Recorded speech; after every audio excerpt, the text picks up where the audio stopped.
It's no secret that we should be speaking to our kids about sex. I'm Jennifer Sanassi, you're watching News 24 Live. I'm joined in studio by sex and relationship columnist Dorothy Black, and she's going to tell you why you should speak to your kids about sex before someone else does. Hello. Hi.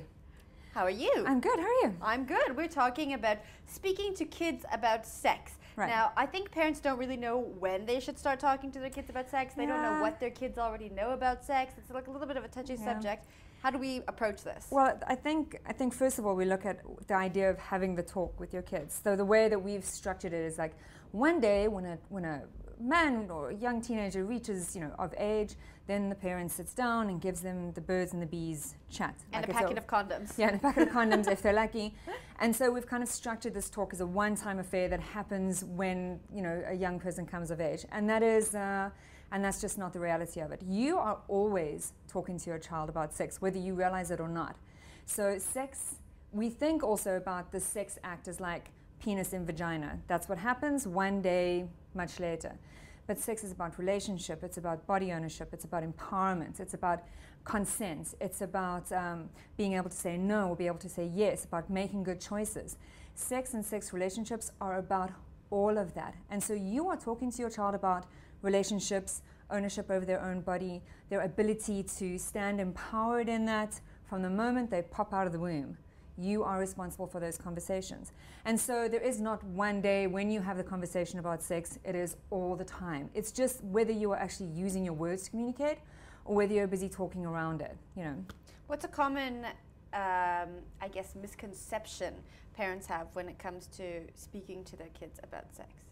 Well, I suppose that it has to be difficult, that it has to be awkward, that it is embarrassing for the child. I think if you already start a culture of communication with your child from a young age and you become their go-to for information, there doesn't have to be one awkward moment when they go like, why is there a naked woman with a seven-headed octopus on the internet? What is it all about, Mum?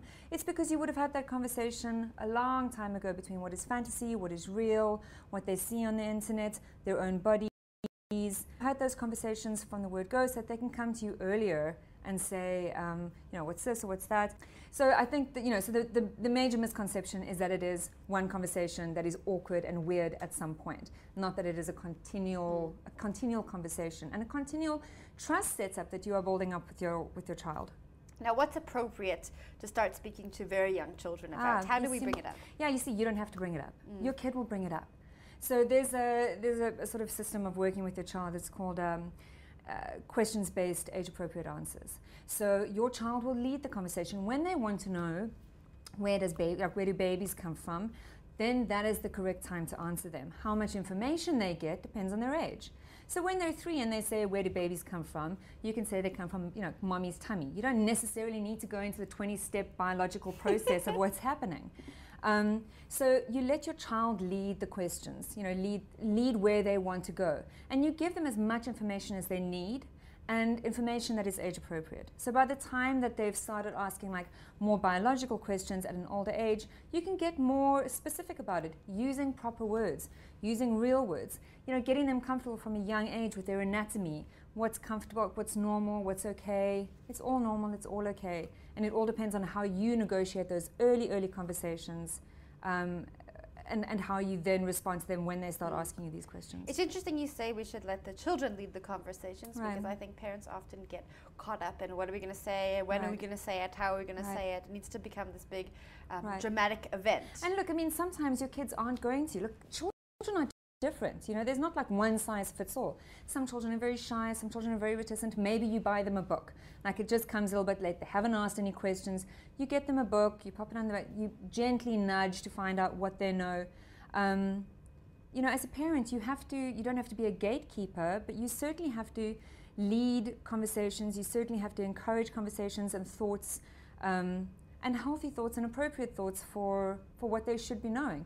Because if you can empower your child with education and knowledge around sex and their bodies and consent, they will be empowered when they go out. You cannot control what's happening outside. You cannot control what comes in from their phones and their internet. Eventually they're going to see something. But you can sort of have an influence over how they respond to that and what they do with that information, with the information that you've given them. What risk do we run if we don't speak to our children about sex? Well, if you don't educate them, where are they going to get their education from? Don't worry, they'll get it from Kanye and Beyonce and the guy down at the school that told them, like, he really, really loves her, so he thinks that sex is, you know, the right thing to do. They will get their answers and they will make the decisions based on everything around them. And sometimes those will not be so dangerous, sometimes they'll be more dangerous than others. I think the case of the amount of STDs, the young teenage pregnancies that we face, especially in South Africa, is evidence of the fact that we need more education. And we cannot rely on government-based or school-based education to fill those gaps.